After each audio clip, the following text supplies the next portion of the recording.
All right, as we all know, the Hurricanes are going to start the season without the guy who led them in goals. And we didn't sign anybody to replace him. That was not an oversight. That is our plan. So let's walk through this and talk about what we're going to be looking at. Because Jarvis just came off shoulder surgery on his right shoulder in June. Same shoulder that's been wrecked since 2023, 2024, when he played in 81 games on a torn labrum and rotator cuff. And the guy just decided to deal with it. He rehabbed it every summer instead of fixing it because he didn't want to miss games. But now the Olympics are over, the cup was won, and there was finally no reason to wait. So Tulsky said 4 to 6 months. Best case, he's back in late October. Realistically, I'm thinking probably December, right? So what walks out the door with him from the ice is real. 32 goals in 71 games, most on the team, 66 points, second on the roster in points per game. Uh, Plays the wing to Aho. He's on both special teams units. Not Jarvis is not a depth guy, right? He's a top line guy for us who does top line damage when we need him to. So Carolina's answer was not to sign anyone, not one forward. So that was not crazy because of the depth that we have, and we're going to see what that's going to look like. Let's talk about that a bit. All right, but before I do, let's go back to the cup run for a minute. Jarvis played all 19 games. He had 4 goals and 7 assists, 1 goal and 2 assists in the final against Vegas. Rod eventually moved him and had to shake up the lines, right? So think about that. He was not producing at his normal rate. Now, that doesn't mean he wasn't very important to it. It just means that he was not an enormous scorer in the finals or in the playoffs, right? And that got talked about. So we even had to shake things up with the lines in the finals. So that's the context everybody's leaving out when we panic about this. We've been through this stuff, and our team is built for it. The other thing everyone's leaving out is exactly what we've seen, how Rod handles it because it happened last season. Jarvis went down last season. He was out for some games, right? So, and Carolina, we were sitting on top of the Eastern Conference. We suddenly lose a guy that I think had like 19 points in 34 games. At that point, maybe somewhere around there from memory. We didn't trade for anyone. We just shuffled, right? I think Jackson Blake went up to the top line. I think he was playing with Aho and Svetch.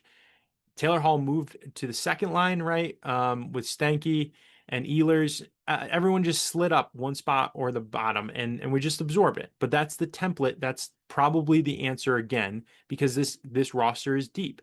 But there's a little bit of a wrinkle this time because we've got a couple other pieces in play. So Tulsky said something after the draft that got less attention than it probably deserved. He said there's a very real chance they end up with an open spot in the lineup for a month or two for a young player to step in and show what he can do. So already tipped the cap there.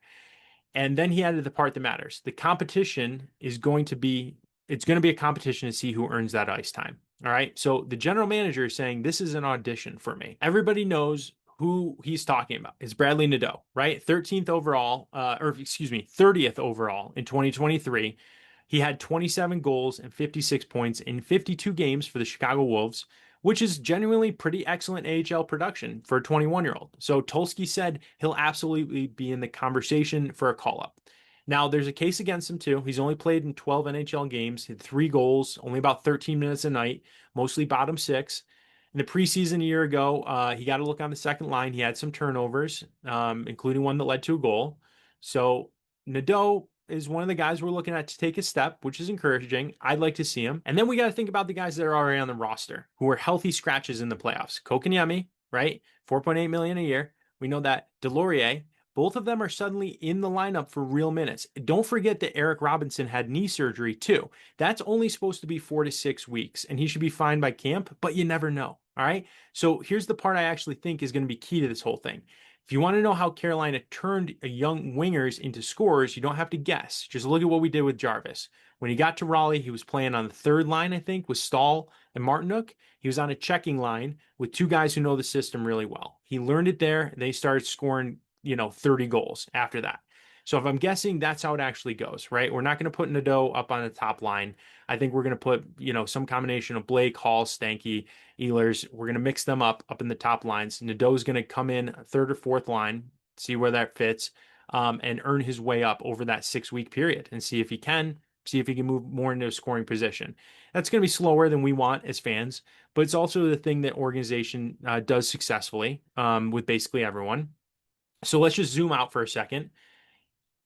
We should be comfortable doing nothing in this. I want to clarify that as far as like bringing in another forward or something. We won the cup last season. We have a whole design of a team that nobody is irreplaceable and nobody's carrying it. We lost Jarvis for a stretch already. We lost Slavin for 30 games and went to the cup final.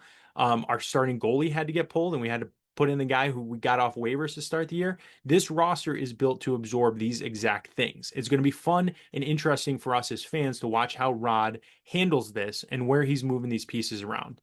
And if it turns out that I'm wrong, and we have an issue, we've got a little cap space and we can fix it before January. So no, we're not going to replace this with one guy. Hope Jarvis is back pretty soon, but I'm thinking Nadeau, Kakanyemi, Delorier, those are going to be the guys that are going to get a chance. We're going to see how they mix it up, because that's really what this is. Somebody's about to get 6 weeks or 2 months of skating on the defending Stanley Cup champions with a real chance to, never give a spot back. So just like Jarvis got runway at one point. Subscribe for more Hurricane stuff. Got a lot of it coming. Go Canes. Leave some comments and chat with you after the video.